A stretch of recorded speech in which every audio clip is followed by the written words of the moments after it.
$1,000 and fantastic response. there's a fantastic response. How many pledges have you had? There's been around 320 pledges. Some of them were, reasonably large.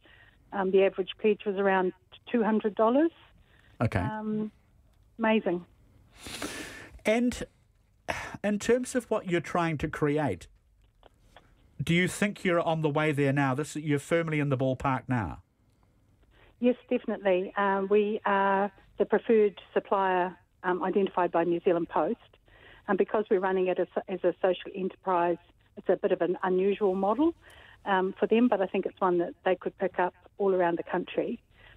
And we've now just in negotiation with the landlord around the lease, and then we'll be seeking support from funders and councils and things like that to do the fit-out to make it modern and professional.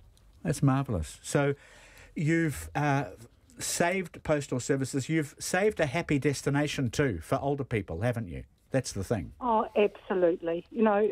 Out of those pledges, a third of them had no email address and only had landlines. And so I think that sort of gives you an indication as to the support that we've got from that older generation that aren't quite, they're not online as such. Karen, I grew up in Ponkakawa, and Te Puke was where I went to high school.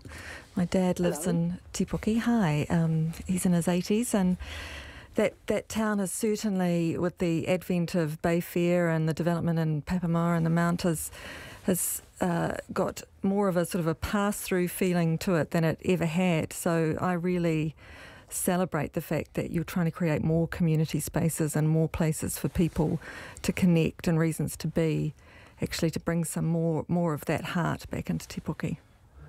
Yes, I think so. I mean, it is easy to just whip down the road to the big malls and things like that, but actually Te Puke's got a really neat feeling about it, and it's got a very strong community. We're really excited because we're actually going to be one of the new growth nodes, really, and with that and the development fees, we might be able to see a bit more social infrastructure provided to the existing residents. Karen, a lot of work's gone on from you and obviously a core group of people to make this work. Absolutely. I mean, the hours that those 7 women have put in is just amazing, and we're only just really starting. So we've, over Christmas, we've all decided we're going to have 2 weeks off and regroup on the other side of Christmas to take it through to that information and visitors centre, and work on that side of the things as well as continue the negotiations with the landlord and New Zealand Post. There's been a lot of talk about the post shops, and I wonder to the extent to which you have created a blueprint here for other little communities in New Zealand. What do you think? Well, I think that that's the case. I mean, I think that why we've got so much support is that we're actually not privatising the profit. In the other models that New Zealand Post is proposing, the profit gets privatised into a chemist or a supermarket or somewhere like that, whereas our profit will be returned back to the community and delivering a very big core piece of infrastructure that we haven't had for a long time, which is the information centre. Congratulations. So, thank Karen. you. I've got to go just simply because I can hear the music. Karen Summerhays making a go of the new community centre and postal services in Te Puke. So we ended on a nice story. A couple of nice, lovely stories. It was a really heartwarming back end of the program, wasn't it? Yeah, it was. And enough of the back end. Say goodbye to Hayden Donald. Nice to have your company. Thank you very much. Delwyn Stewart. Thanks, Delwyn. Thanks, Jim. Here's Checkpoint.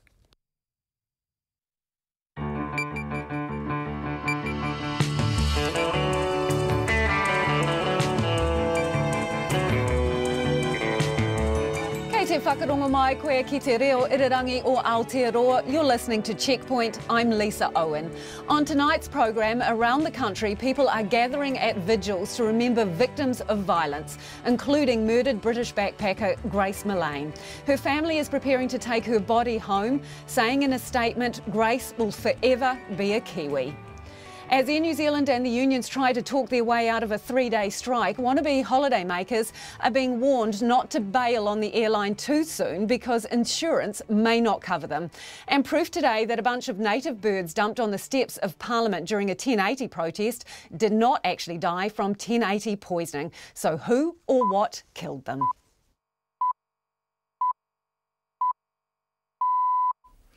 RNZ News at 5. Kia ora, good afternoon. Ko Katrina Batten tēnei.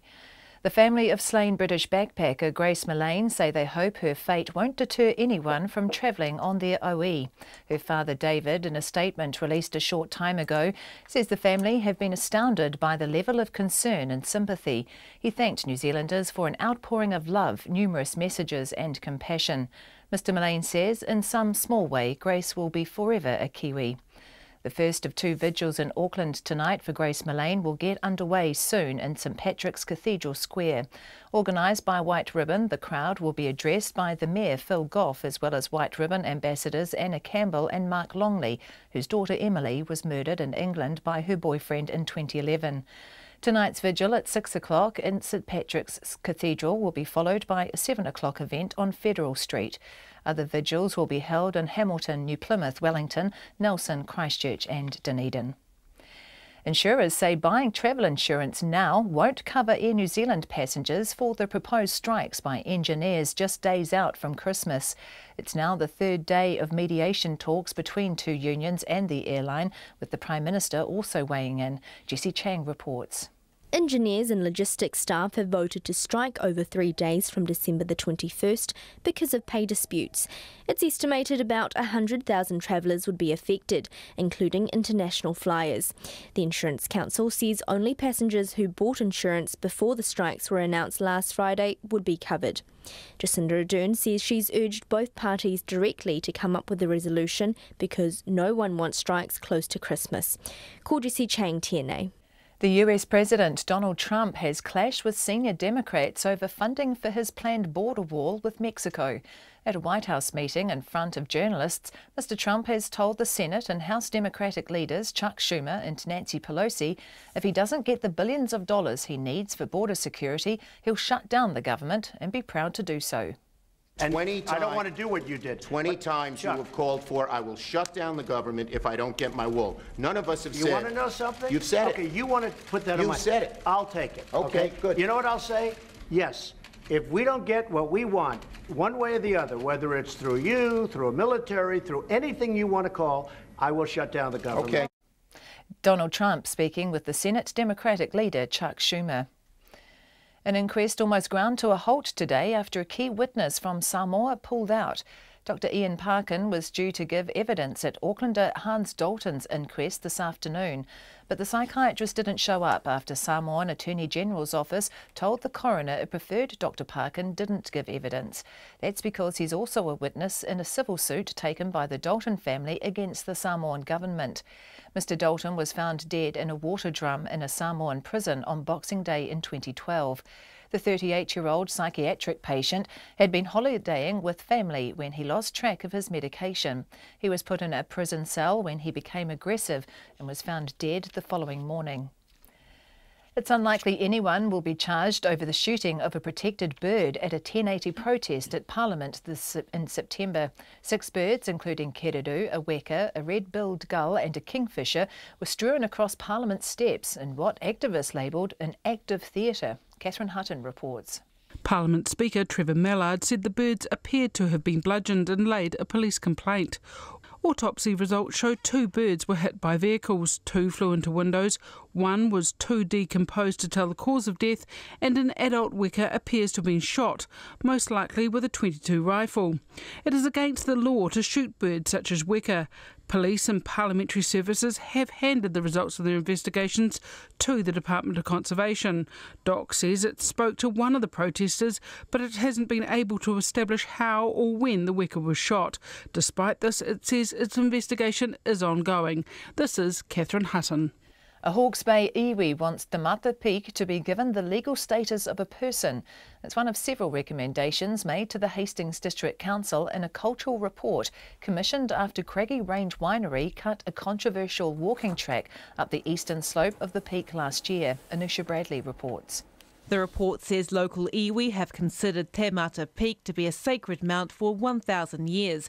It recommends the peak be given full recognition as a legal equivalent to a legal person, similar to the Whanganui River, which was given the rights of a legal person last year. Iwi want the public to be barred from 8 sacred sites on the mountain and another 17 sacred sites fenced off from stock. It also wants the current track to be removed, which the council agreed to pay for last week. Ko Anusha Bradley Aho. It's 5:05. Sport, age is no barrier to making the Silver Ferns, says coach Nolene Taurua. The Silver Ferns are in camp this week preparing for the Quad Series in England in the new year. The 43-year-old former mid-quarter Temepara Bailey, who's returning to top-flight netball next year with the Northern Stars in the ANZ Championship, has indicated she may bid to also make an international return for the Silver Ferns at next year's World Cup in Liverpool in July. Bailey last played for the Silver Ferns in 2011, but Taurua says if Bailey is good enough, she'd be happy to pick her. I'm not putting a line through anybody. I don't feel that we can, and we need everybody on board to raise the standard and to create that internal competition. And if she puts her name out there or puts herself out there in regards to performance, I don't care if you're 10 or 100. That's what I'm looking for. Nolene Taurua. Team Wellington will make its long-awaited debut at the Club World Cup football tournament in the United Arab Emirates overnight. The National Premiership side will face hosts Al Ain for a place in the second round after ending Auckland City's 7-year reign as Oceania champions earlier this year. Team Wellington coach Jose Figueira says while it is the team's first appearance at the Club World Cup, a lot of his players have experience at FIFA events. We're playing in front of big crowds and very, very difficult conditions and environments, and those are all the experiences that we draw on as a group. Jose Figueira. That's the news.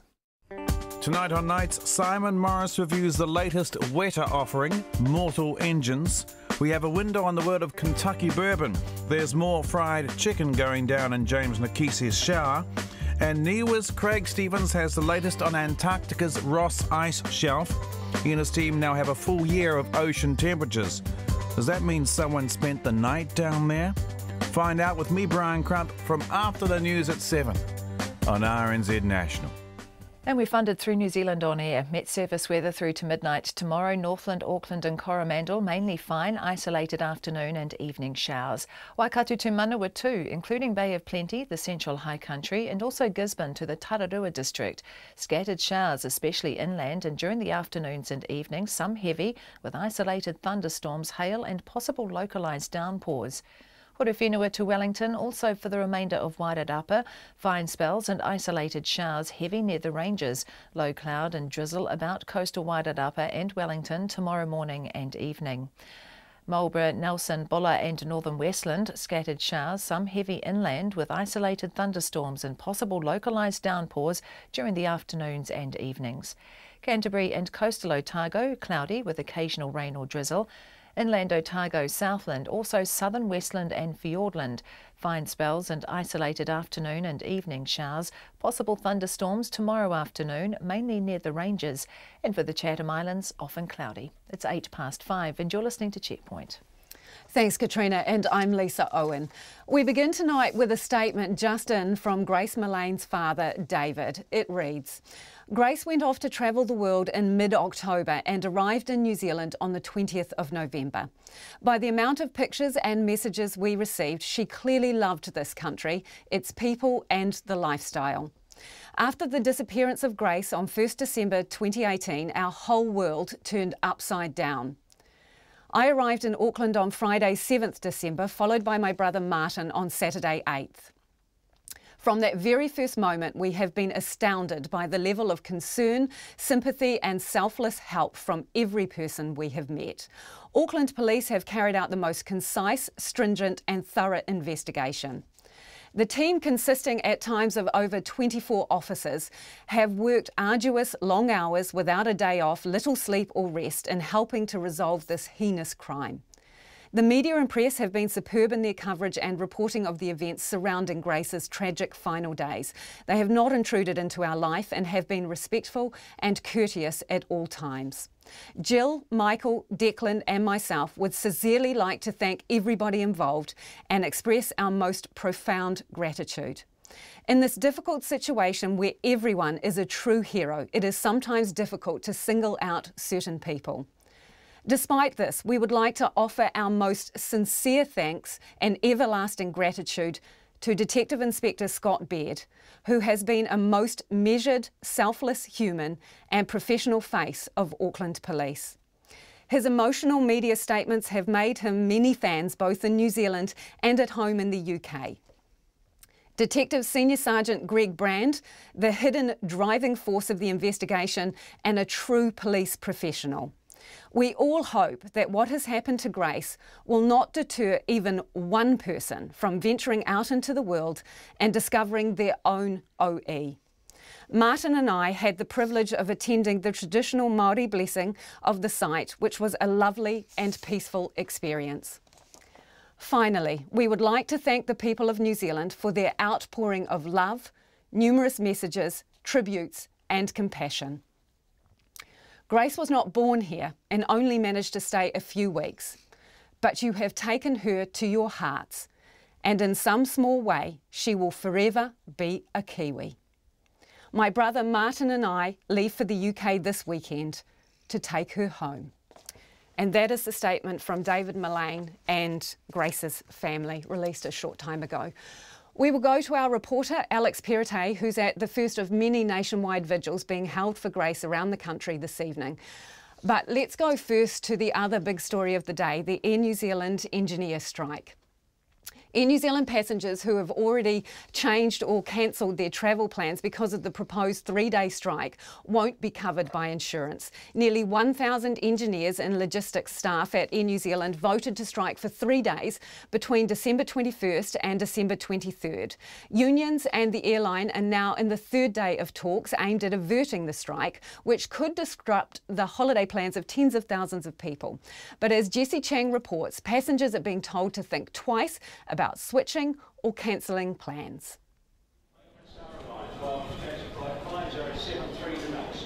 It was business as usual at airports in Auckland and Queenstown today, with passengers checking in and arriving from their flights. The kind of scene travellers hope will still be the case come the end of next week. But the looming 3-day strike threatens that, and passengers are divided on their support for the workers. I think it's absolutely appalling, and the reason why I think it's appalling because our friends are having a wedding the next day, their son's getting married, and so all the guests are arriving on the 21st, on the day of the strike, and it has created enormous chaos. So I think it's really sad that they're doing that. I guess what will happen is that people will drive from Auckland to Wellington and the roads will just be full of people in their own cars. So the fact that there's a week's notice is better than it being a snap decision. I think that they should be paid as much as they deserve because they're extremely important. It's estimated about 100,000 domestic and international passengers will be affected by the proposed strike. A strike that was initially believed to be 1 day long, but now it has emerged that the notice is set down for 3 days at the busiest time of year. But Tim Grafton from the Insurance Council says passengers should still wait before making changes or be prepared to pay out of their own pocket. Even if you have insurance, the event has to occur in order to make the claim. So if you were to cancel your travel plans at the moment, then you wouldn't have that coverage in place. Tim Grafton expects a lot of people flying domestically wouldn't have bought travel insurance, but he says scrambling to sort out some now won't make a difference. Mr Grafton says only travellers who bought insurance before the strike notice was issued last week would be covered. You can't go out now and purchase insurance for industrial action disruption over the 3 days that have been identified because it's now a known, foreseen possibility. But before, it wasn't. Mr Grafton says codeshare flights will also be affected and is urging those travellers to get in touch with the airline for more information. Mediation talks between Air New Zealand and the two unions are now in their 3rd day. The Prime Minister Jacinda Ardern says she's told both parties to sort it out soon. I have urged both parties directly to do all they can to reach resolution today. No one wants to see that strike occurring over that period of time. It would cause significant disruption, and my hope is that it will be a successful mediation. A hope that is shared by tens of thousands of would-be passengers facing disruption to their Christmas holiday plans if the dispute isn't resolved. Mō te hōtaka o te ahi nei, ko Jessie Chang tēnei. The family of Grace Millane is preparing to take her home to the UK in the next few days after she was formally identified and her body released back to them by the police. The 22-year-old was found dead in the Waitakere Ranges on Sunday. Meanwhile, hundreds of people across the country's main centres are preparing to gather tonight to pay their respects at candlelit vigils. Eva Corlett reports. Last night, the police took the British backpacker's father and uncle into the Waitakere Ranges. Kaumātua were there too and blessed the site 10 metres into the bush where Grace Millane's body was discovered more than a week after she was last seen. Her father, David, laid white flowers in the small clearing where she was found, and bunches of flowers left by the public lined the barrier. Tonight, candlelight vigils have been organised across the country to acknowledge her death and other women in New Zealand who have died at the hands of men this year. The organiser of a vigil in New Plymouth, Emma Halua, says people will meet at 7 o'clock this evening to hear from speakers and share a moment of silence. She says Ms Millane's story has resonated with people in Taranaki, where German backpacker Birgit Brauer was killed in 2005. I think it was just something small that we can do in our own region to show compassion and love towards Grace's family, but also, you know, while we're gathering under Grace's name tonight, it's not about her, it's about the fact that just too many women are falling at the hand of man at the moment. Ms Halua hopes the outcry over Ms Millane's death will cause New Zealanders to reflect on its problems with violence against women. I think tonight is about sisters standing together and standing up and just saying, you know, we're not going to take this anymore. It's enough. Enough is enough, and this needs to change. About 100 people attended a vigil in Queenstown last night. Josh Lewis is the best friend of Ms Millane's older brother Declan. He brought a special gift with him for the young woman he had known for over 15 years. So she turned 22 last Sunday, so I just wanted to bring her a cake because I'm pretty sure she might. Travelling, you probably wouldn't have got one, so I thought it'd be nice to bring her one here. Mr Lewis says he still can't believe this happened to Ms Millane, and his heart goes out to her family. I can't imagine how they're feeling, but we just wanted to show support here, make sure they know that everyone here supports them. They've got support pretty much all over the world, so I'm just glad that they've found her and that they can mourn for her. That we can all mourn. In addition to vigils being held around the country tonight, one will also take place in the village of Ramsden in Essex on Wednesday evening UK time. A 26-year-old man with interim name suppression has been charged with her murder, but the police investigation continues. They are urging the public to come forward with any information about a red shovel they say is connected to the case. I tāmaki makauro mō te hōtaka o te ahiahi nei, ko Eva Corlett tēnei. The first of a series of vigils being held around the country tonight for British backpacker Grace Millane will get underway in less than an hour. The vigil at St Patrick's Cathedral Square is one of two being held in Auckland. It's being organised by the anti-violence campaign group White Ribbon. The crowd will be addressed by Mayor Phil Goff, as well as White Ribbon ambassadors Anna Campbell and Mark Longley, whose daughter Emily was murdered in England by her boyfriend in 2011. Our reporter Alex Perrottet is at the square and joins us now via live view. Alex. Good evening, Lisa. Yes, I'm here at St Patrick's Cathedral Square. St Patrick's Cathedral just behind me, where people are setting up for the vigil that's due to kick off right on 6 o'clock. There'll be a mihi whakatau. There'll be, as you said, a address by the Mayor Phil Goff and other people. There'll also be a musical performance. There's boxes of candles where people who are arriving just now ahead of that vigil will be able to light their candles and afterwards proceed in procession just around the corner to Federal Street, where that other vigil will take place at 7 p.m. I'm joined now by one of the White Ribbon ambassadors, businesswoman Anna Campbell. She will be talking tonight, and I just wanted to ask, we, like any other country, are no foreigners to violence. We see it and it's reported every day. This incident, tragic as it is, has captured the reactions, the imagination of much of the country. There's vigils all over the country tonight. What is it about this incident that's got you interested, White Ribbon, as well as so many other people? I think all of New Zealand is just so devastated that such a beautiful, young, vibrant person has been killed on our shores. And it's brought all of New Zealand together really to say that's enough. Enough violence. There is too much violence against women in New Zealand, and it's now time for us to start to do something about it. You've been an ambassador for a while. You've also a mother to 3 boys. I've noticed on social media as well that there's quite a discussion since this incident about what the message should be. There's some people advising that, young women as young as Grace Millane, who was 21, shouldn't be travelling on their own around the country. Those sorts of comments met with a lot of pushback saying, well, that's not the message. We've got to be talking to young men. What do you think, as I said, as a mother of 3 young boys, about what message we should be sending out? Absolutely, we should be talking to our young men.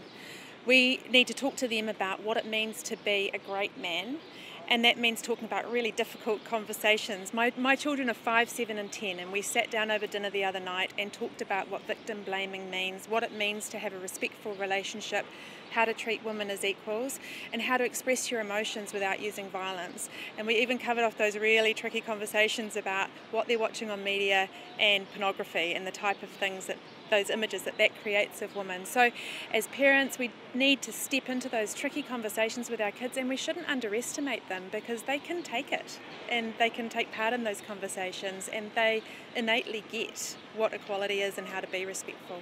So in a nutshell, what's your message? You'll be speaking tonight. What's your message to the people that will be here in St Patrick's Cathedral Square in Auckland?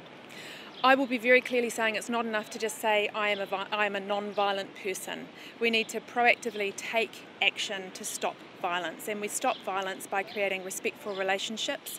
I'll be asking people to take a pledge to stand up and speak out against violence against women, and to choose one of 8 really easy actions, like listening and believing women, or evaluating their own behaviour and thinking about what are small changes I need to make to be the type of person that I want to be. Anna Campbell, White Ribbon Ambassador, thank you very much for your time. Good luck tonight. Lisa, that's all for now. We'll have more from Cathedral Square after 6. Thanks, Alex. That is Alex Perrottet at St Patrick's Cathedral Square, where the first of those vigils is taking place.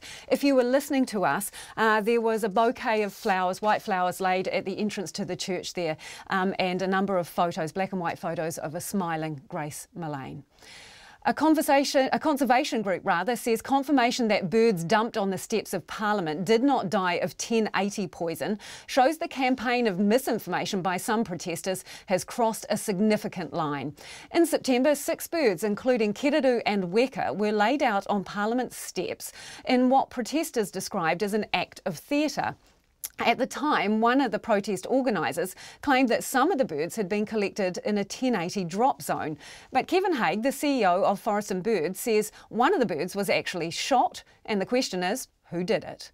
Well, so we've now got information via the Official Information Act that shows that a couple of the birds had been hit by vehicles, a couple were likely to have flown into windows, one was too decomposed to tell, and the 6th bird, an adult male weka, had been shot, most likely with a .22 rifle, which is just disgusting.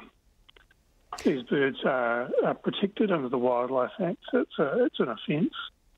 And so it seems that this anti-1080 group, of course, have spent the year in a campaign of largely of misinformation around what 1080 does and doesn't do. But none of these. So basically, in a nutshell, none of these deaths are linked to 1080, as far as we can tell. None at all. And what makes it worse is that that someone has shot a weka, a protected bird, and that has been used as one of the props in this campaign of misinformation. Yeah, so if none of these were killed by 1080, they were used in a protest about 1080. So what's the motivation here? Is this a campaign of misinformation or what? Yeah, this is a campaign of misinformation, and it's honestly par for the course with these groups. The normal standards of science and fact-checking that we'd apply in any sort of debate, simply are not used by these groups. Is this kind of behaviour escalating? I think this year we have seen more activity by these groups with their hikoi to Parliament. I think I think, though, that one of the things that's happening is that New Zealanders generally are starting to see through some of the kind of evidence-free claims that they make, and I'm hoping that that the fact that they've been prepared to use an illegally shot Weka as a prop will further cause New Zealanders to lose their trust in anything these groups might say. The thing is, as you would fully appreciate, you know, they have a right to protest, they have a right to make their voices heard. We're a democratic society. Where's the line, though, as far as you're concerned with this? Yeah, well, it was the line was passed a long time ago.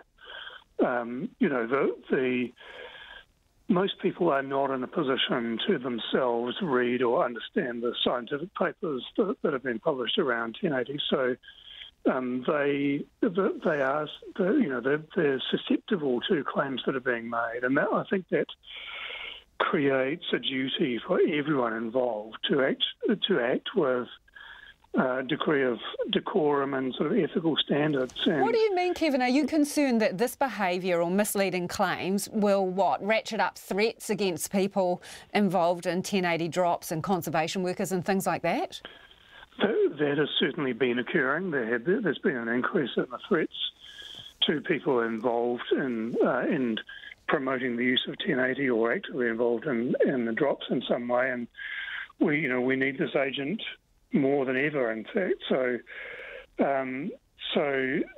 that's thoroughly reprehensible. And what we're seeing with both of those threats, that criminal behaviour and the criminal behaviour of shooting a native bird to further some political stunt, just really underlines that the sort of ethical boundaries don't touch the sides when it comes to these groups.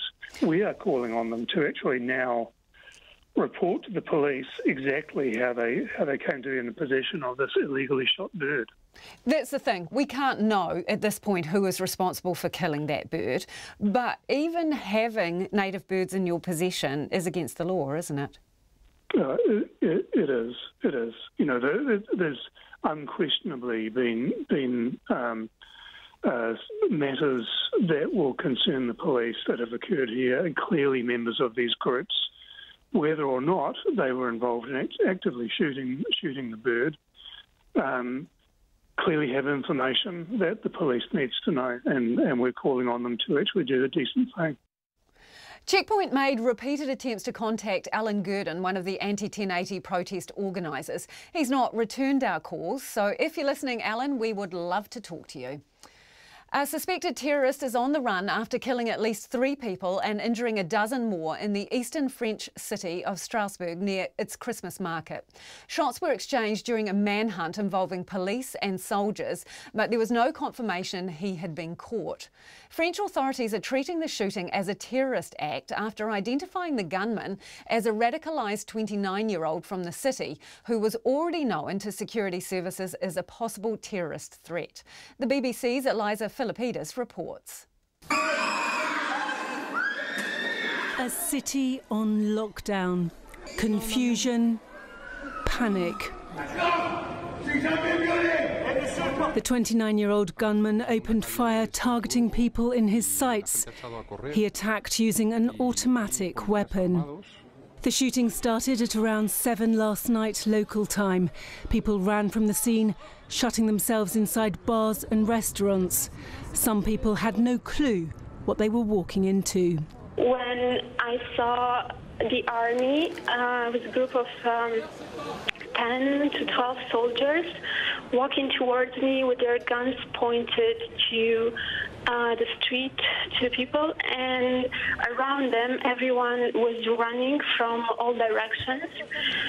So as I was walking past a building with a courtyard, I entered the courtyard, and as other people next to me did, we threw ourselves to the ground because we didn't know what is happening.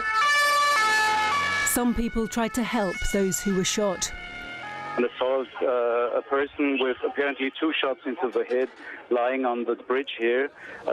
We tried to engage in resuscitation activities. We took him into a restaurant and we tried for 45 minutes to resuscitate him. There are no ambulance services apparently able to enter the area. And after 45 minutes, we stopped the resuscitation efforts because the doctor told us over the phone that it's senseless. Witnesses describe seeing several people lying on the ground struck down by the shooter. As soon as it became safe, ambulance crews were sent in to collect the injured and take them to hospital. Police said the suspected gunman was known to authorities and was on France's S watch list of suspected extremists. Earlier yesterday, authorities went to his Strasbourg home to arrest him, but he was not there. They found grenades in the property. President Emmanuel Macron has been briefed at the Emergency Command Centre back in Paris, and questions will be raised about how to best protect the French people from attacks like these. Security has been stepped up in recent years after a series of attacks in France by Islamist gunmen. Eliza Philippidis reporting.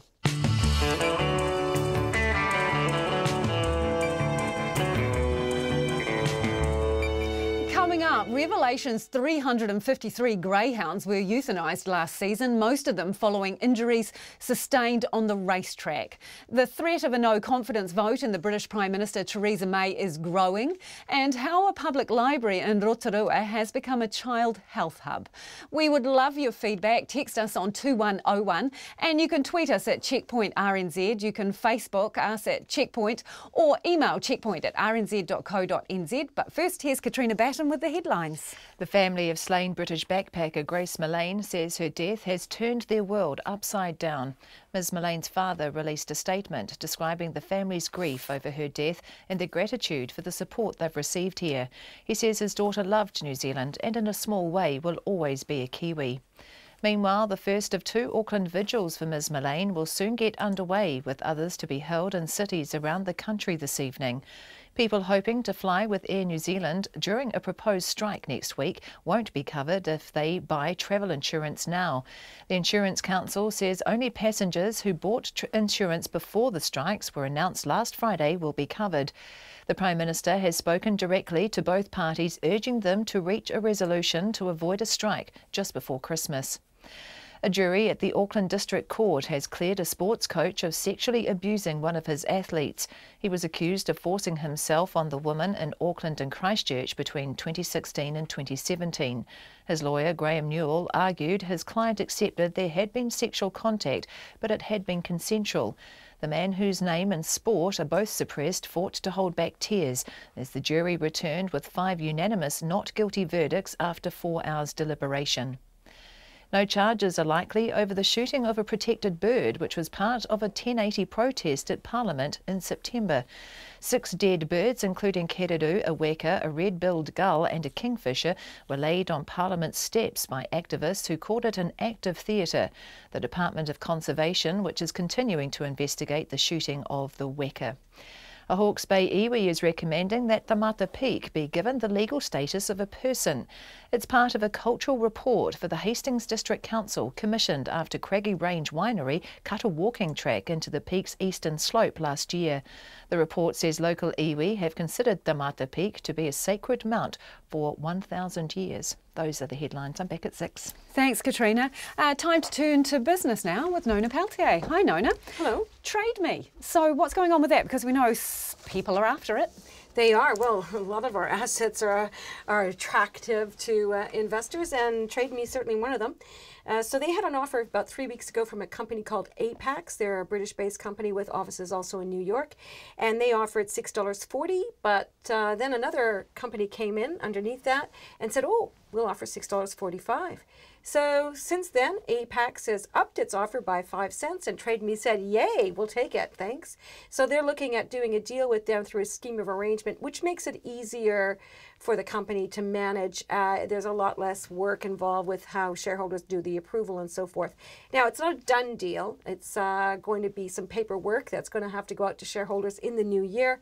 with a tentative meeting of shareholders perhaps in April. So it's certainly some way to go. The deal with Apex is that Trade Me can't go out and solicit other offers and bids, but they're able to, they're open to them. So, you know, the American company, the other company is called Hellman and Friedman. They may come back with a better offer yet. That's a fine line, isn't it, Nona, between soliciting extra and just say, we're open for business. That's right. $20 million is the difference. That's how much Apex upped their offer to meet the deal that was offered by the competitors. So $20 million is $20 million in the pocket of shareholders, right? Absolutely. See what happens. So it seems, from what I'm hearing from you, that funerals are big business. Yeah, they sure are. I don't want to make any jokes about dying and so on, but big numbers, people growing, an aging population, definitely is a growth business for funeral companies. And the Australians are much bigger in many ways, and they've been over here looking to buy. And in fact, one of them, which is the second largest funeral operator in Australia, has made a bid for, well, actually is going to buy basically 4 companies in Auckland for $17 million.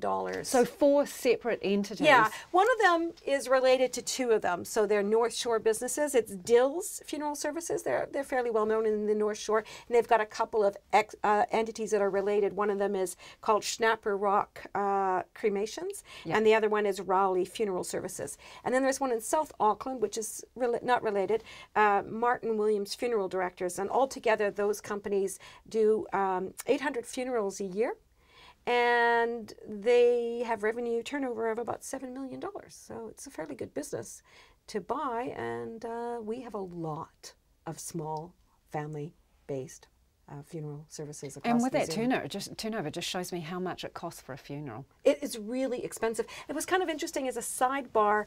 I was speaking with someone today about that, and he was talking about how the prices are, you know, it's expensive, and of course the land that the funeral companies own, you know, there's the chapels and, you know, everything. It's just they're expensive businesses, and there's not a lot of people who want to go into that business. It's not like you can pass it on necessarily. So, you know, if you want to exit your business and you're very small, you can't very well list on the NZX. So there's Australian buyers. Yeah, Australian buyers around. Believe me, there are. What's been happening on the markets? Interesting.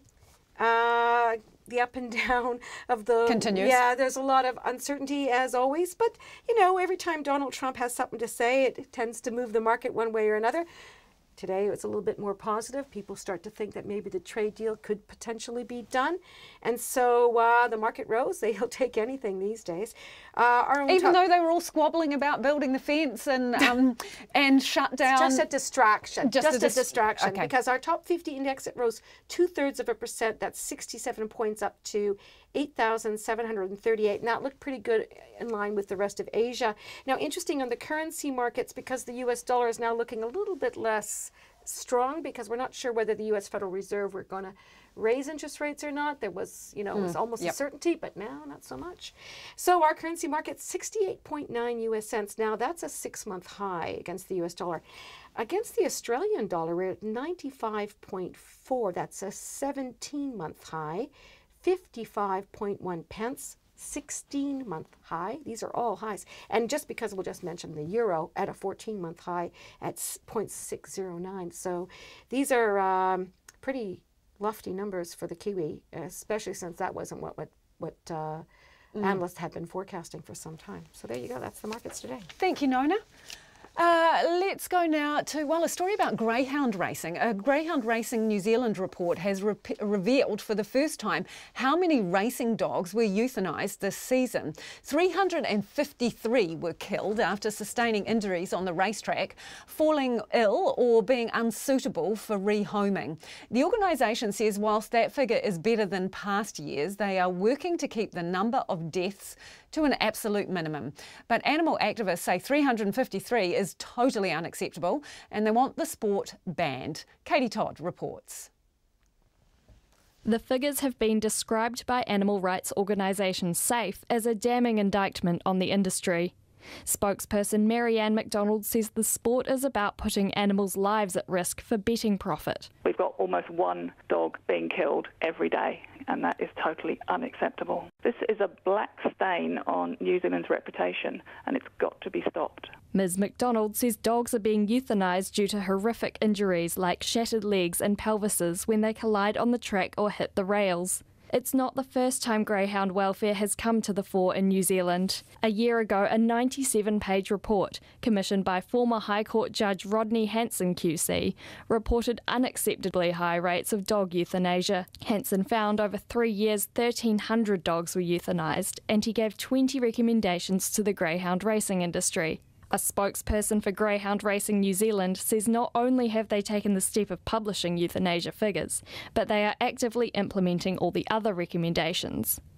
In a statement, a spokesperson for the organisation says the welfare of their dogs is of paramount importance. We have an intensive program of work planned for the coming year to further improve, including changes to rules around breeding to assist in achieving the right level of animals that supports the industry but strikes the right balance with opportunities for rehoming. Increasing rehoming opportunities by expanding our kennel facilities across the country, onboarding more rehoming partners, and strengthening our relationships with greyhounds as pets, mayhounds and Night Rave. Mayhound, Night Rave and Greyhounds as Pets are all organisations which work to rehome greyhounds. Greyhounds as Pets takes in about 300 retired greyhounds a year from trainers and finds them new homes. General Manager Diana Anderson supports the greyhound racing industry and the efforts it has made to improve dog welfare in the last year. She says they are almost always successfully able to rehome the dogs. They sort of suit a variety of owners. They suit retired people, they suit families with children, they suit single people that work during the day, and a lot of greyhounds are happy staying at home during the day while you work. They don't smell, they don't shed much, they hardly bark. So I think they make amazing pets. They're sort of a dog too good to be true, really. But SAFE says rehoming good greyhounds won't stop other greyhounds from dying unfairly. Spokesperson Marianne McDonald says there is only one solution. We want to see a complete ban on greyhound racing. What people need to remember, this is about putting animals' lives at risk for betting profit, and animals are going to be in this situation until this industry is stopped. She says greyhound racing has been banned in Florida and Australia's Capital Territory, and she says New Zealand is falling behind. She says it's time our government takes action. Kei Ototahi aho, mō te hōtaka o te Atenei, ko Katie Todd tēnei. The threat of a no-confidence vote in the British Prime Minister Theresa May is growing. There are reports that 48 letters from Conservative Party MPs have been received requesting a vote of no confidence in her leadership, which is the number needed to force the vote.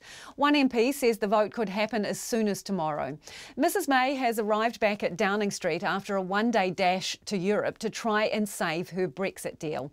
The ABC's Europe correspondent Bridget Brennan reports.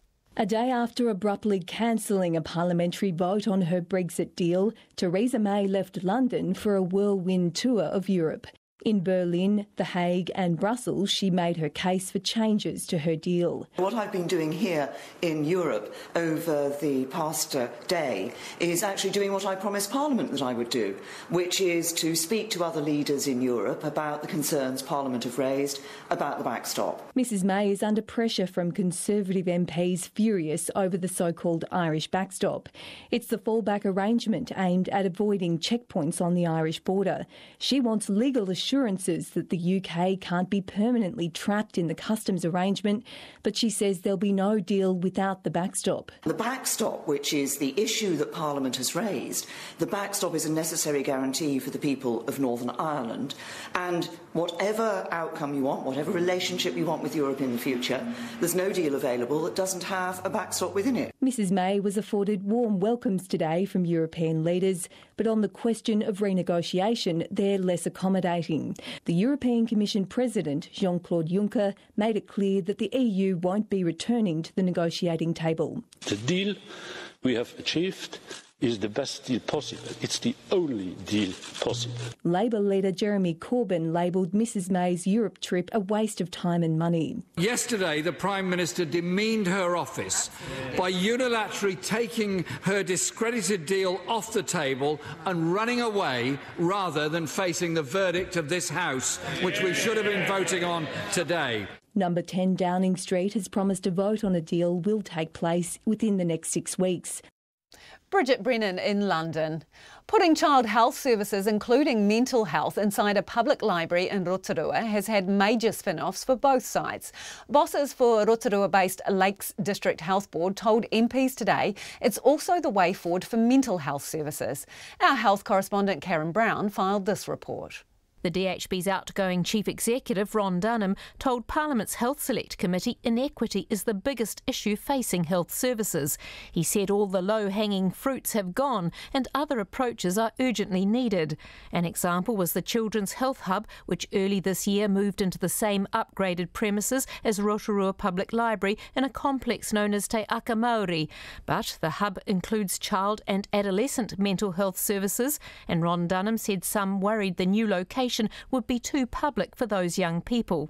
They said it was because people will know, there'll be other children around, they'll know that this kid has got a mental health problem and is going to the clinic.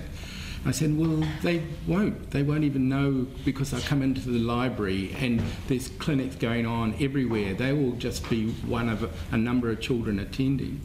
Well, they are the biggest fans now. Services that are part of the hub include before-school checks, vision and hearing screening, immunisation, breastfeeding and paediatric outpatient clinics. Mr Dunham said it has normalised mental health services while also slashing a major bugbear for DHBs, non-attendances at booked clinics. The problem we had when we operated our clinics out of the hospital was that the did not attend rates were really high, even for cancer clinics for children. It's virtually zero now because the kids really love coming into the library. It was also working well for mothers with a disabled child who now have any other children nearby and well occupied. Mr Dunham added the library has also blossomed since the change. If we're having a clinic, for instance, for diabetic children, the library pitch in and get all the information they have in the library for the parents and the family about diabetes, and the siblings go and read books. That's confirmed by the library director, Jane Gilbert, who says they wanted to not just work next to the health hub, but collaborate with it. From the very beginning, we were determined that this just wouldn't be two separate entities occupying the same building. We wanted to have some collaboration between the library and the DHB, and so wherever possible we add to what they're doing and they do the same for us. She says it's going well. People come in here and we don't know what they've come in for, but we just buzz them through into the DHB if they've got an appointment, and then they take part in our children's programs as well. So the families are actually participating in what the library's doing as well as coming for their appointments. The manager of the hub, Bridget Wilson, says it's brought formerly isolated health services together, which is good for everyone. You might have come for a bicillin injection and actually you've shared that life is quite stressful and things aren't going so well socially, so being able to connect with a social worker and that here immediately, which has been amazing. CEO Ron Dunham is departing before Christmas after 5 decades in health, but will help advise the Director General of Health about recent mental health inquiry findings. Mō te hotaka o te ahi, ko Karen Brown aho. Donald Trump has been involved in an extraordinary televised spat, with 2 top Democrats at the start of a highly anticipated meeting in the Oval Office. Let's just pause for a second on this one. Anyway, so the US president has declared he would be proud to shut down parts of government just a few days before Christmas if he can't convince his political opponents to provide $5 billion for his border wall between the United States and Mexico. I think it's best that we go to the ABC's James Glenday now for that report. And then we have the easy one, the wall. That'll be the one that will be the easiest of all. The highly anticipated meeting started with a joke as Donald Trump spoke to the cameras that had been invited into the Oval Office to capture the start of his discussion with Democratic congressional leaders Nancy Pelosi and Chuck Schumer. But I will tell you the wall will get built. We'll see what happens. But the TV crews hadn't even been dismissed when things started to get a little heated after he declared parts of the government would be shut down if Senate Democrats don't agree to pass $5 billion to fund the barrier further. Well, the president is representing in terms of his cards over there are not factual. The Democrats say they want to avoid a shutdown and are willing to spend $1.6 billion on extra security measures like fencing. But that offer only seemed to frustrate the president. You just say my way or we'll shut down the government. We have a proposal. And if it's not good border security, I won't take it. It is very good border security. And if it's not good border security, I won't take it. It's what the Because when you look at these numbers, can I tell you something? Yeah, you just said without it's effective. a wall, where you have walls, Chuck, it's effective. Where you don't have walls, it is not effective. Yeah. Let's call a halt to this. There was a brief halt, but only a brief one, as Mr Trump and the leading Democrats again began bickering over a variety of issues, including the significance of midterm election results. The televised debate ended with Donald Trump having the last word. If we don't get what we want, one way or the other, whether it's through you, through a military, through anything you want to call, I will shut down the government. Okay, absolutely. fair enough. And I am proud, and I'll tell you what, I am proud to shut down the government for border security, Chuck, because the people of this country don't want criminals and people that have lots of problems and drugs pouring into our country. So I will take the mantle. I will be the one to shut it down. I'm not going to blame you for it, and I'm going to shut it down for border But we security. believe you shouldn't shut it down. Thank you very much, everybody. Outside, the Democrats called the president's display a temper tantrum.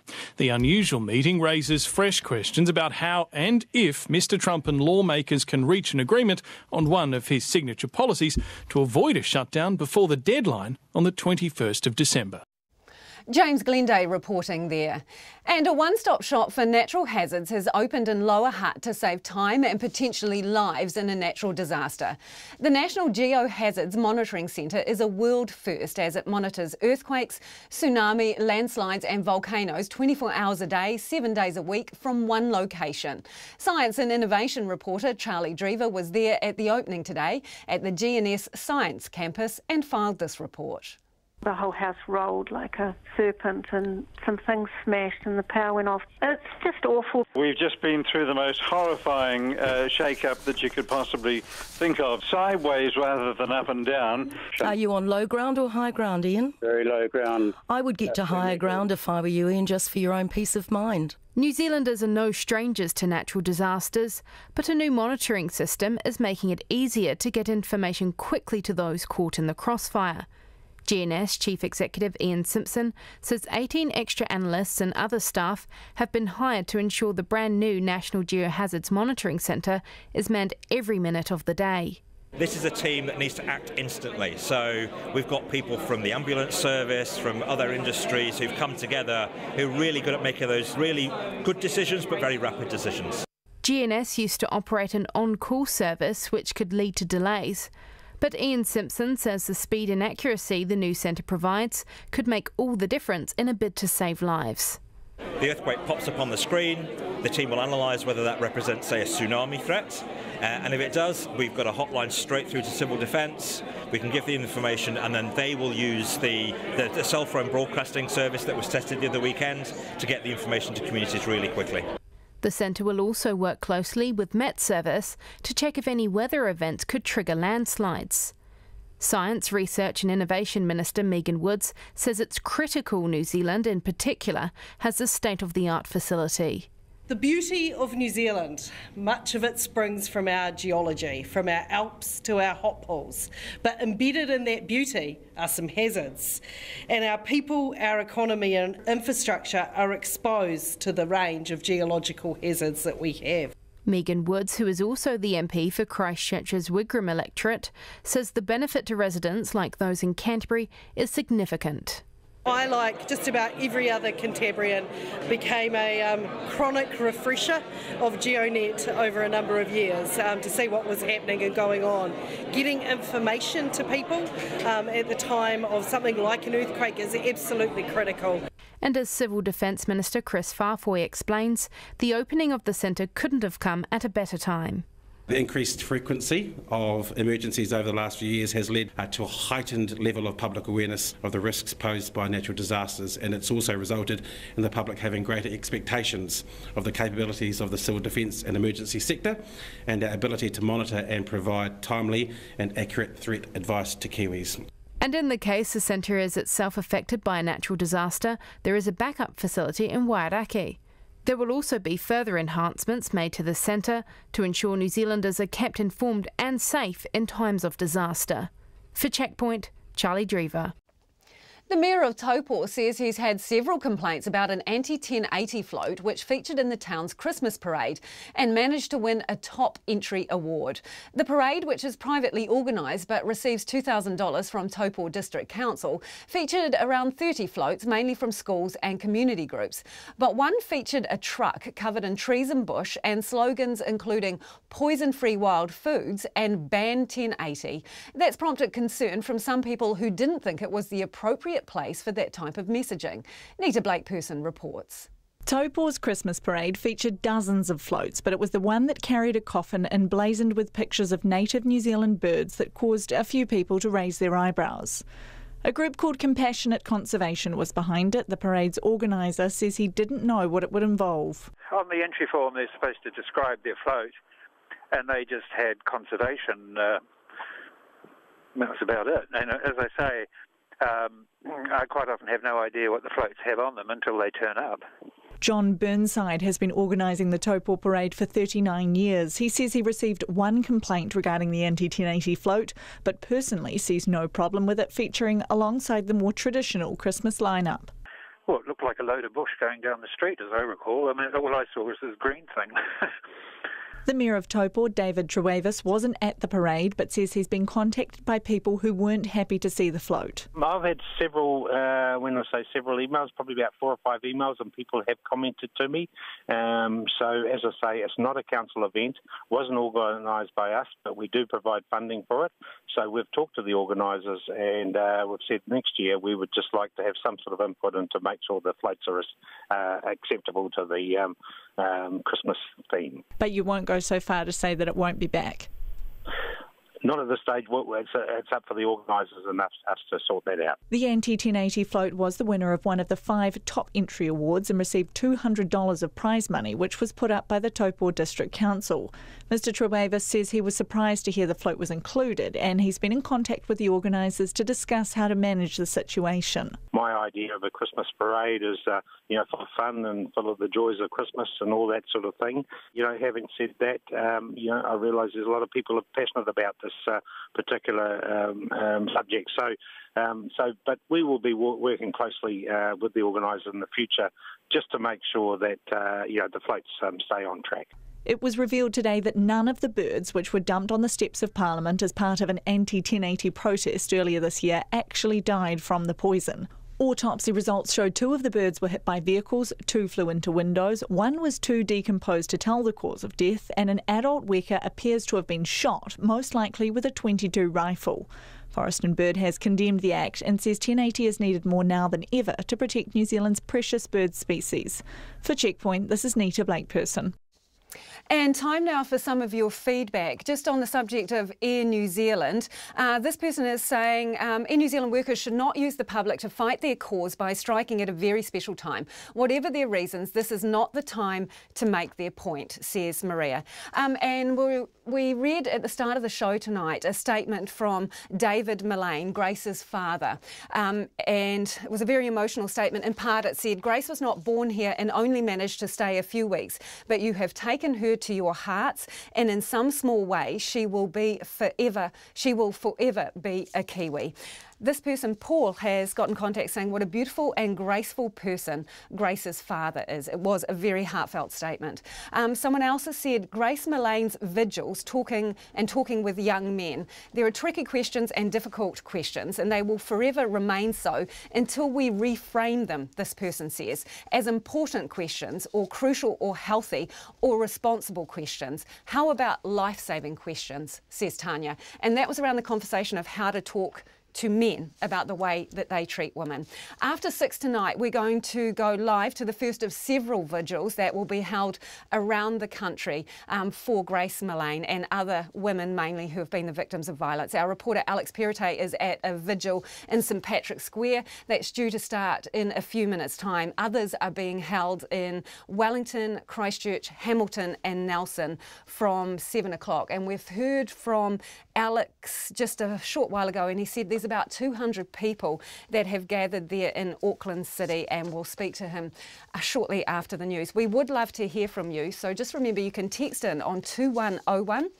You can tweet us at Checkpoint RNZ or Facebook us at Checkpoint or email checkpoint@radionz.co.nz. But we will update that situation after the 6 o'clock news. And just returning to that statement from David Mullane, he also said that we hope that what has happened to Grace will not deter even one person from venturing out into the world and discovering their own OE. And he said that it was a privilege for himself and his brother Martin to attend a traditional Māori blessing at the site where Grace was found. He said it was a lovely and peaceful experience. He also commended Detective Inspector Scott Beard, who has been the public face of that investigation. We'll have more on that after the news. RNZ News at 6. Kia ora, good evening. Ko Katrina Batanaho. The family of slain British backpacker Grace Mullane says New Zealand has taken her into its heart, and in a small way she'll always be a Kiwi. In a statement, Ms Mullane's father describes the family's grief over her death and gratitude for the support. Eva Corlett reports. David Mullane says he has been astounded by the level of concern, sympathy and selfless help from all those he has met. He praised the police for their thorough investigation and the media for its coverage and respect for the family's privacy. He singled out Detective Inspector Scott Beard and Detective Senior Sergeant Greg Brand for their police work. Mr Mullane says his daughter loved New Zealand and thanked the public for its outpouring of love, support and tributes. The family will take Ms Mullane's body home to the UK this weekend. Ko Eva Corlett, Tēnei. Hundreds of people are expected to turn out for candlelight vigils this evening to mourn Grace Mullane. The vigils will also pay tribute to other women who have died at the hands of men this year. The organiser of a vigil in New Plymouth, Emma Helua, says people will meet at 7 o'clock to hear speakers and share a moment of silence. She says this story has resonated in Taranaki, where German backpacker Brigitte Brauer was killed in 2005. I think it was just something small that we can do in our own region to show compassion and love towards Grace's family, but also, you know, while we're gathering under Grace's name tonight, it's not about her, it's about the fact that just too many women are falling at the hand of man at the moment. Emma Helua hopes New Zealand will reflect on its problems with violence against women. Vigils are also being held in Auckland, Wellington, Dunedin, Nelson, Hamilton and Christchurch. A gunman who opened fire in the eastern city of Strasbourg is still on the run. The French Interior Minister Christophe Castanet has confirmed 3 people were killed and 12 others injured when the suspect targeted crowds near a popular Christmas market. Authorities say the suspect escaped after twice exchanging fire with security forces, during which he may have been wounded. Les recherches se poursuivent pour interpeller l'individu. The search is continuing to arrest this individual. He's a man who's known to the police for crimes for which he's already been convicted in France and in Germany and been sentenced. There are currently 350 people mobilised to try and stop his escape. The police raided the suspect's home earlier in the day to arrest him. However, he was not at the address. They say they recovered a cache of hand grenades in the raid. The Australian government has been accused of unlawfully locking up an Aboriginal man in immigration detention and moving to banish him to New Zealand. Lawyers for Brendan Toms have filed a High Court writ seeking his release and damages for wrongful imprisonment. Mr Toms, who was born here to an Australian mother and a New Zealand father, now an Australian citizen, has lived in Australia since the age of 7 but never obtained citizenship. His mother, Jenny Toms, who has a certificate of Aboriginality confirming descent from the Gungari people of southwest Queensland, says her son faces removal to a country where he has no effective connection. Mr Toms, who's 38, was detained in September after serving part of an 18-month jail sentence for a domestic violence assault. He has convictions dating back more than a decade. An inquest almost ground to a halt today after a key witness from Samoa failed to show up. Dr Ian Parkin was supposed to give evidence at Hans Dalton's inquest this afternoon, but Samoa's Attorney General's office told the court it preferred that he didn't. Annika Smith reports. Ian Parkin, a psychiatrist, saw Mr Dalton in Samoa before he died. In an email, Samoa's Attorney General noted Dr Parkin was a key witness in a civil suit taken by the Dalton family against the Samoan government. Mr Dalton was found dead in a water drum in a Samoan prison on Boxing Day in 2012. The 38-year-old psychiatric patient had been holidaying with family when he lost track of his medication. He was put in a prison cell when he became aggressive, but was found dead the following morning. Ko Annika Smith aho. A woman has been charged with making a false complaint to police about a needle being found in a strawberry this week. The Ministry for Primary Industries said earlier today it was aware of a report made on Monday afternoon that a needle had been found in a punnet of strawberries purchased from Pack and Save Timaru. As a precaution, strawberries were removed from the supermarket's shelves. The police say a 28-year-old will now appear in the Timaru District Court in January next year, charged with making a false complaint. A natural hazards monitoring system described as crucial and potentially life-saving by officials has been opened in Lower Hutt.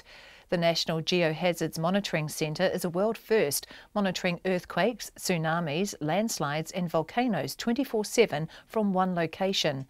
The Science, Research and Innovation Minister, Megan Woods, says this technology is crucial for New Zealand, as events over the last decade have proven the risk to communities and their vulnerabilities. She says the centre will allow staff to immediately assess events the moment they begin. It's 6:05.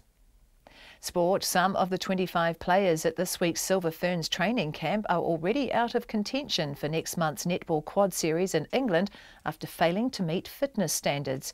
In the build-up to the January tournament in Liverpool, coach Nolene Taurua is putting the country's top players through a gruelling program on Auckland's North Shore. Taurua says not all players are in the mix after Monday's testing session.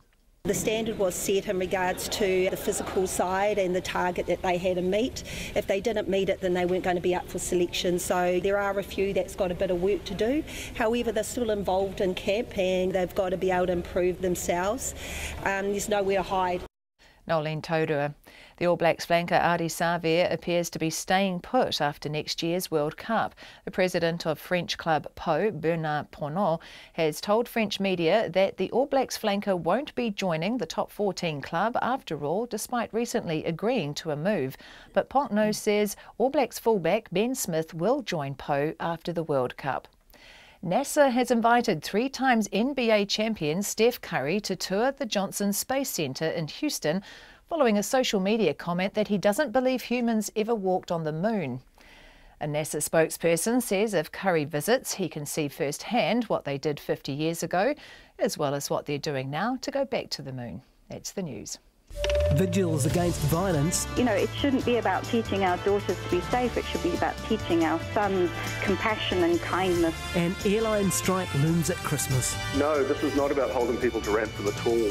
Theresa May clings to leadership in Brexit chaos. There are certainly plenty of people sharpening the knives and looking in the mirror and thinking, hey, I'd make a great Prime Minister. Breaking news and sharp analysis. Morning Report with Susie Ferguson and Guy Aspinall, weekdays from 6. Then on 9 to noon, Theresa May's fight for survival over Brexit.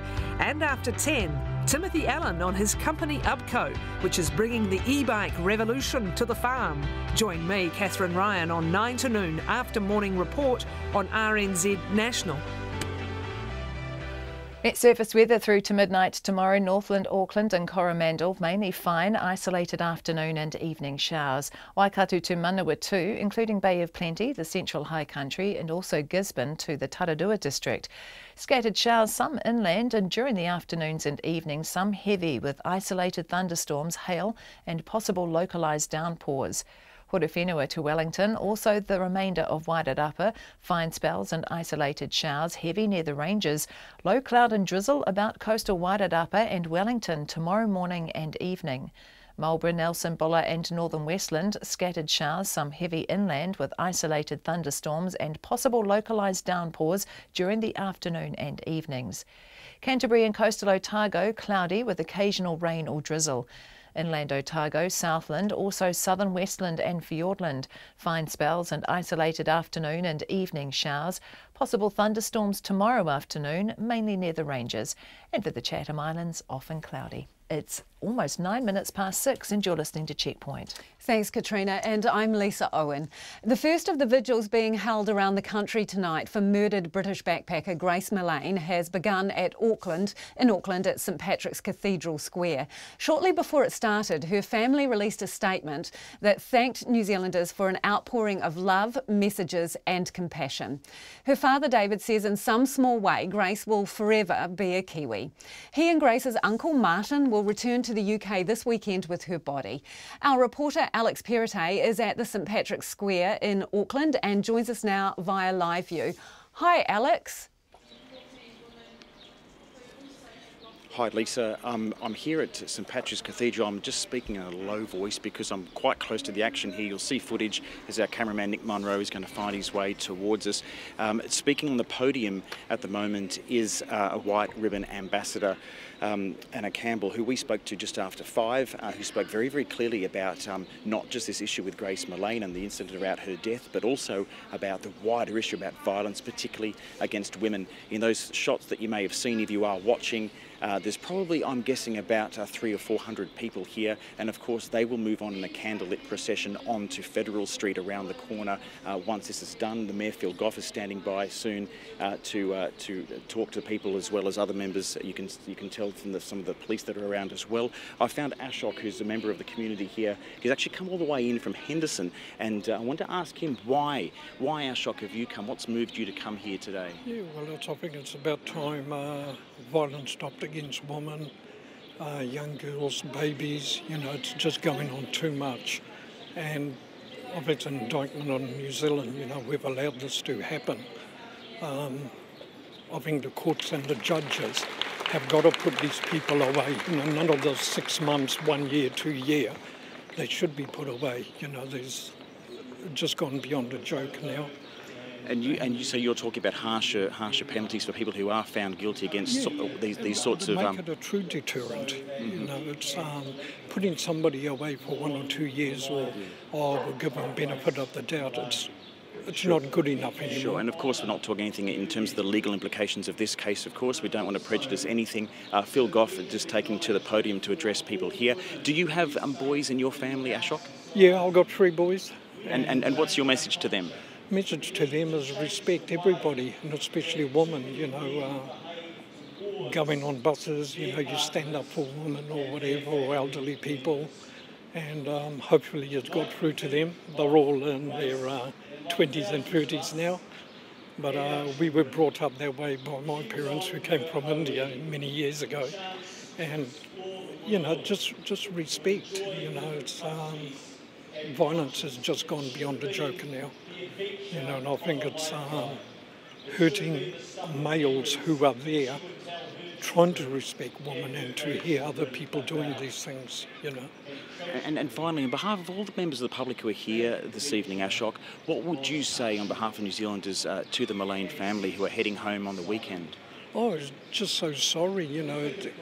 I can't imagine any parents having to go through this, and especially somebody so young or whatever the age, wanting to travel the world, passes a degree, you know, wants to do an overseas, you know, the old OE. And even though I've only got sons, when they go overseas, even I'm sort of scared, you know, but would have loved to have had a daughter, but you can imagine, you know, the grief this family is going through. And nobody should go through that, you know. The violence in New Zealand, the woman that have died even in the last week, 3, 4 our own people. Yes. You know, what's society coming to? You know? That's right, and that's what Anna Campbell was just alluding to in her speech, just saying that, you know, since this incident a week ago, we've had more deaths here of New Zealanders who have died at the hands of men. Ashok, thank you for your time and for your views. And Ashok was mentioning the grief that was outpoured.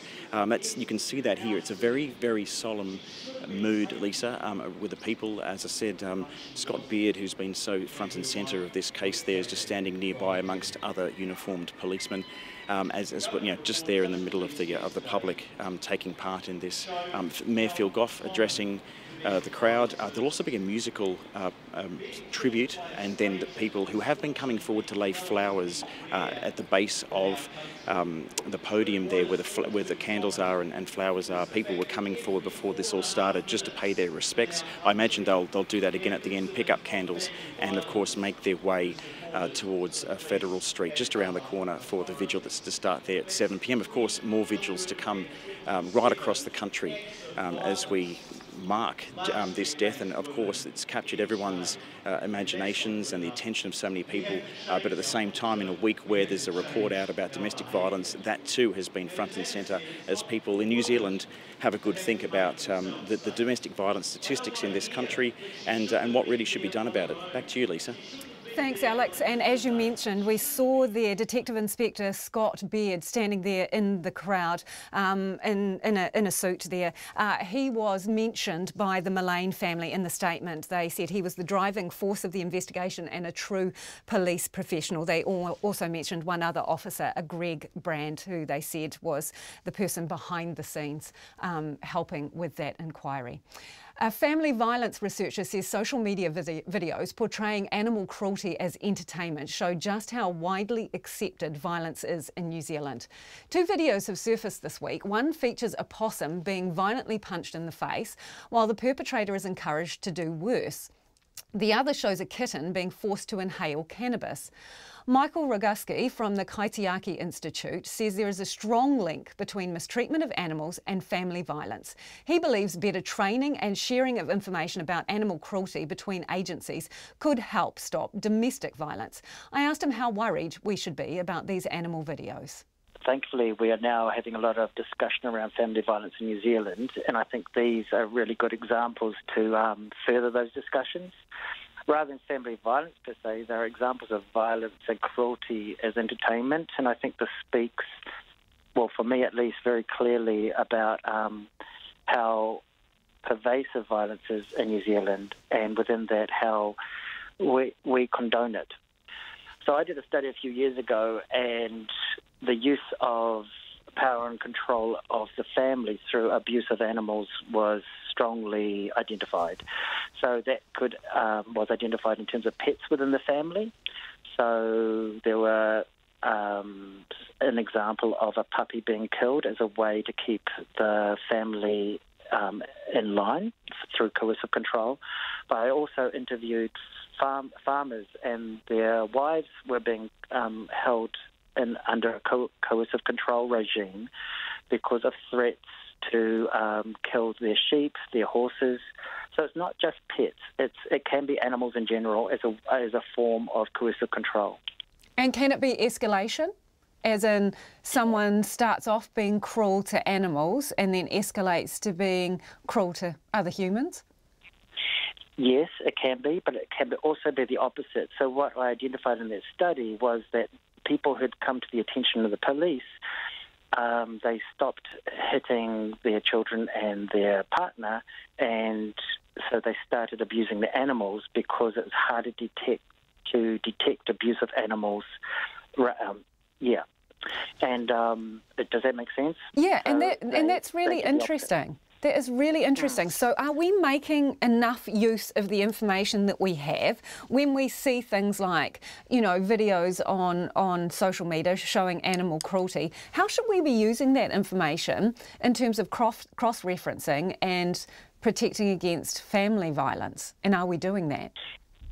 Well, no, we're not. So the successes of late is the new Family Violence Act, which has put animal abuse very clearly up the front, and Jan Logie's been fantastic with that. When a few years ago, around 2012, the police, the courts, Oranga Tamariki or CYF at the time, and SPCA, they responded very well to the findings of the study, but I think there's been a change of management, and as things happen, it's not at the forefront at the moment. So the judiciary has had some positive movements in treating animal cruelty appropriately. For many years, they were not sentencing people or convicting people. It was sort of ignored, in my opinion.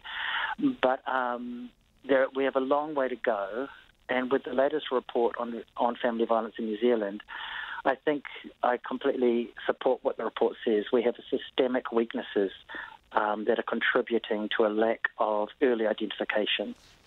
And I think it's time that while we need to put children and partners and families at the centre, we can't ignore the role of abuse of animals as a contributor to that. So, for example, if someone from an animal group goes to take a dog away from a house because there's been some cruelty, should there be a way of notifying other agencies that there's been an animal-related incident there, given the connection to family violence?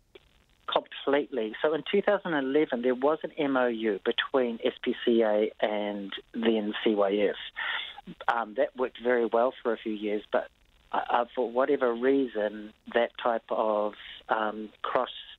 cross-agency or cross-organisation sharing has fallen by the wayside. So we have the blueprint there, but we just need to revisit it and get it happening again. And would you like to see that? Oh, definitely. This is just ridiculous in this day and age that we're not responding effectively and early. And do you think by doing that we could help reduce family violence? We could.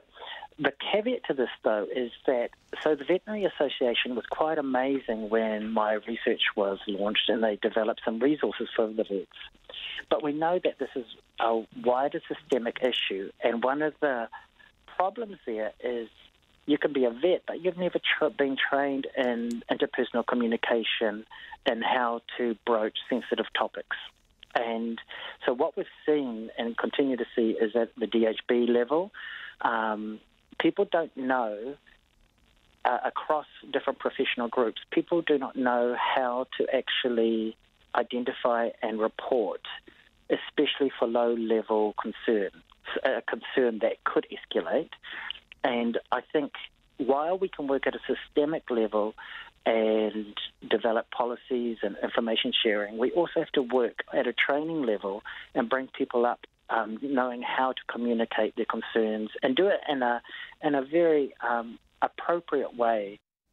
And that is Michael Roguski from the Kaitiaki Institute speaking to me earlier. A coronial inquest almost ground to a halt today after a key witness from Samoa failed to show up. Hans Dalton was found dead in a 44-gallon water drum in his Tawhainata prison cell on Boxing Day in 2012.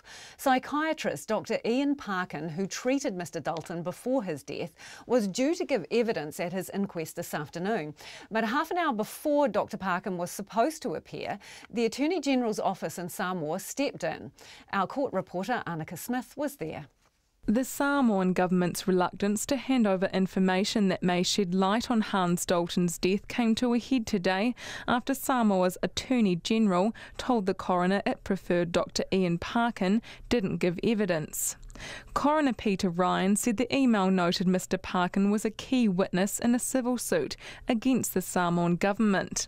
Mr. Dalton's family is currently suing the government over his death. The coroner said the Attorney General preferred Dr. Parkin hand over a prepared affidavit without cross-examination. Coroner Ryan said with no jurisdiction to force witnesses to appear, he was left with no choice but to move on to the next one. Mr. Dalton's mother, Christine Wilson, was up next and told the court about her son. Hans is a gentle, sensitive, loving, caring, generous soul who touched the lives of many in a positive way.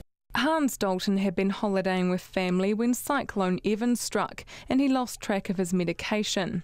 His family sought help from officials who put him in a prison cell when he became aggressive in a temporary mental health unit. The inquestors heard Mr. Dalton's psychiatrist gave him the all-clear to travel to Samoa without consulting its mental health services. His mental health nurse Mark McKenzie conceded it would have been helpful to have contact with Samoan services, but he said it was hard to say how it would have changed the outcome. Hans was well when he went, and I think he was with his family. His risks had decreased. He was compliant with his medication to a point. I don't know whether alerting Samoa to the fact that he was coming there would have changed anything. Miss Wilson said she tried to see her son's body as soon as she touched down in Samoa. When we arrived, Dr. Parkin said that the man who had the only key to the room where Hans's body was had gone home, and it was a long way away, and it would take a long time for him to come back. Miss Wilson said Dr. Parkin tried to keep her away from her son's body. From the outset, it was very clear that Dr. Parkin was trying to put me off seeing Hans's body. I said that we would wait. While we were waiting, which seemed quite a long time, Dr. Parkin was discouraging me from seeing Hans's body, saying that it was not in a good state, but I said that I wanted to see him. Mr. Dalton was found with bruising and abrasions on his face, abdomen and back. It's unclear if he threw himself around the cell before committing suicide or if he was assaulted and forced into the drum. Yesterday, a pathologist said some of his injuries were unexplained, and it was more likely that he was forcefully put in the drum. An inmate was charged with Mr. Dalton's murder, but was later cleared. For Checkpoint, this is Arnica Smith. Recent rain hasn't halted water restrictions in Gore, which was hit hard last summer. Drought was declared in the Southland region in January, with stringent water restrictions imposed on the district's residents. The Gore District Council held a meeting this morning to discuss changes to its water restriction regime in a bid to lessen the impact on residents. Our Otago Southland reporter Tess Brunton was there. Underneath the Mataura River lies the water supply for the Gore district.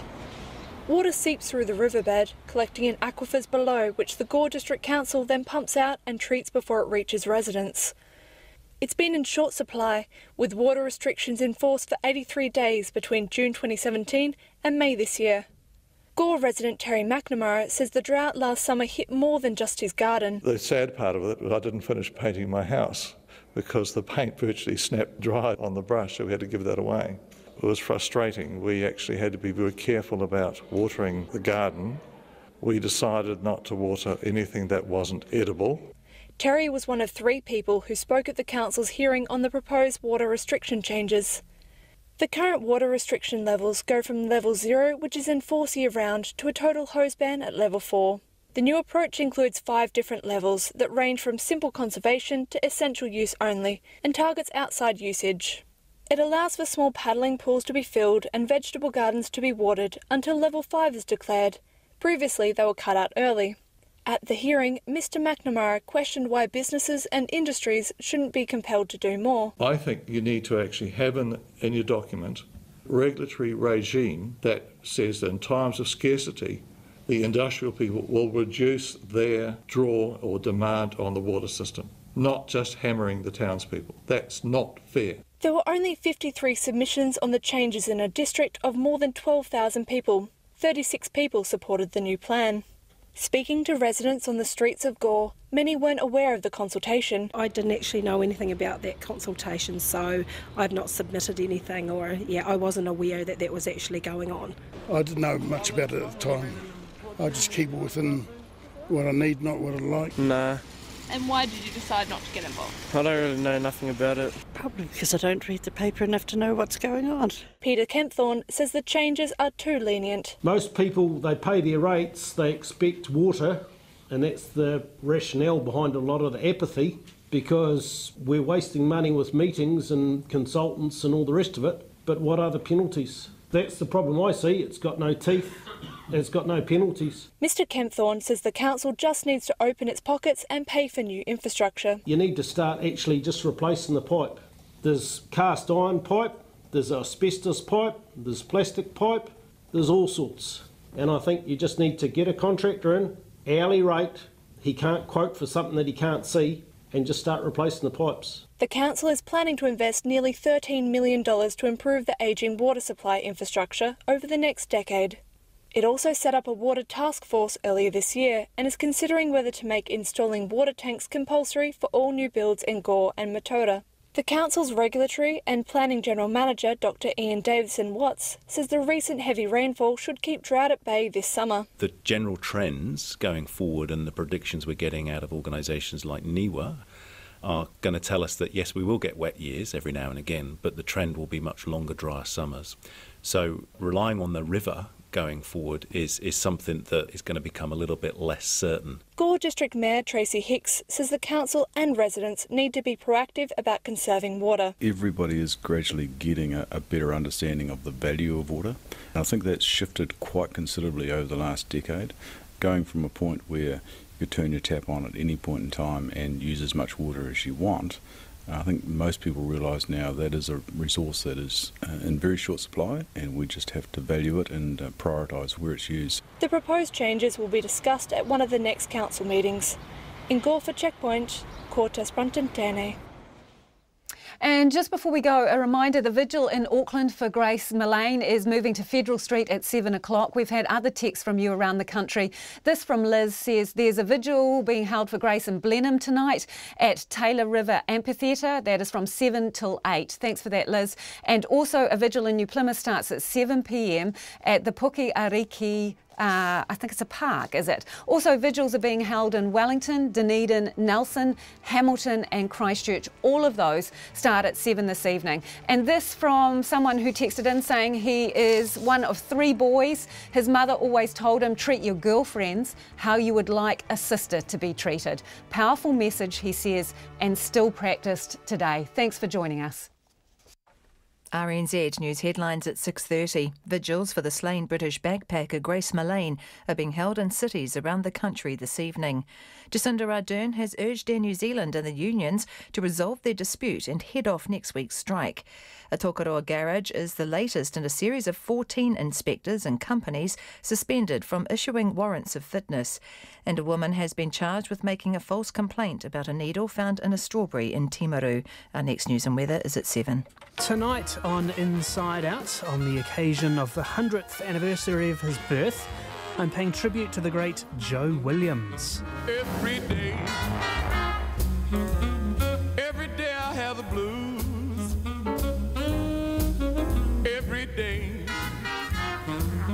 Every day I have the blues. Joe Williams on